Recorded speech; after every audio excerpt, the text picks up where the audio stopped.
We did a story yesterday about Morgan Wallen and a dog that he and his ex-girlfriend have. That dog bit their 2-year-old child. And there is more to this story about what may have happened with the dog, where the dog is now, and kind of how they're dealing with the fact that they love that dog, but they also love their kid. Yeah, and at the update, the most immediate thing is that the dog is no longer theirs. The dog was not put down. Pretty dog.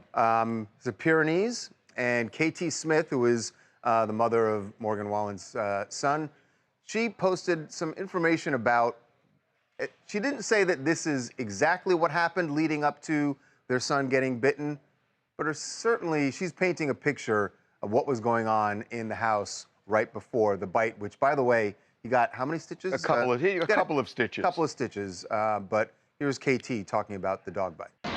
Yesterday, he bit Indigo and in the face and had to have stitches. And we spent yesterday morning at the emergency room. Other than that, he's not aggressive. He is great with other dogs. He just doesn't need to be around small kids that will possibly mess with his food or crawl on him. I can't be a mom that keeps a dog in the house when my child is also traumatized probably from that. He is not aggressive towards adults at all. You can get in his face, you can do anything, and he's still such a good dog. I feel so bad for her. You can feel that she's walking the line, or she knows that she has to do what's best for her son. She loves the dog and loves her kid. But I got to tell you, she's got to do what's best for her son. The thing that struck me here, and she didn't say it, but she as much as said it, that this child either got near the dog's food or was crawling all over. Right. And I guess then the issue is, that's the parent's responsibility. It's not on the dog and it's not on the kid, because 2-year-olds are going to do what they do. And again, dogs are going to do what they do. And it's not shade on her because, it's hard to be but vigilant it's one of these 24/7. things that, yeah. But you can feel the pain of having to make that choice, right? Which, Yeah, it's obviously an awful situation. Just to clarify, it's not Morgan's dog, it's Katie's dog. So this was his baby mama. They don't live together. So essentially, yeah, like she said, she rescued this dog a year ago. It was never aggressive, but unfortunately, this dog is a livestock dog.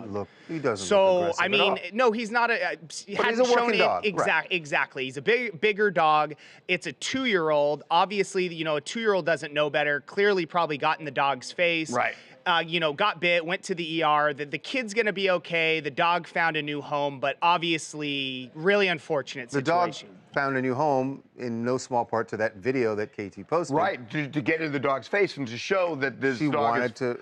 Because look, I'm a dog person, so is he, and any dog at a point will react this way. They don't have fists. Every human being has the capacity for survival to strike back if they're being attacked. Well, dogs don't have fists, they have paws. That doesn't work. So they don't have thumbs, well, so what they do have... They bite. And at a point, when you push a dog's buttons a certain way, and that would be crawling on top of them sometimes, getting in their food, their toys, things like that. But you also, if you have a 2-year-old that the dog bit, it cannot be in the home anymore. No, I totally understand her point. The good situation is now that it's on a farm in Tennessee, so where it can run around and that she could still visit the dog. Devin, I took umbrage a little bit with the way she phrased it, the update that she provided, which was that the dog is now on a farm somewhere. Yeah, that's a trope for that is right. Oh, we sent the dog to a farm. No, it actually is. But the dog really is on a farm. They live in that area where it's on a farm. With a new family, and she's happy. In Los Angeles, when you say the dog's on a farm, it's bad news. Right. But it's good in this. But in Tennessee, it's probably not that bad of a farm. No, it's great. It's great news. My name is Blake. I'm based out of North Carolina.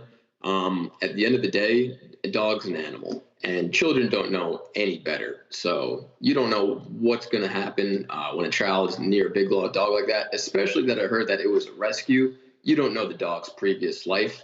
It looks adorable, but animals are animals at the end of the day, and you just can't take that chance against your child. Yeah, Yeah, and look, that's I'm a absolutely big right. rescue guy, and you're right that you don't know until you know when it happens. But you can make the same argument about a purebred, and a lot of them are overbred, and they get crazy. So It has nothing to do with whether. But his point about rescues, you But don't know the history. I get your Right. point. I get your point. Sometimes they're abused, and then they have triggers. Exactly.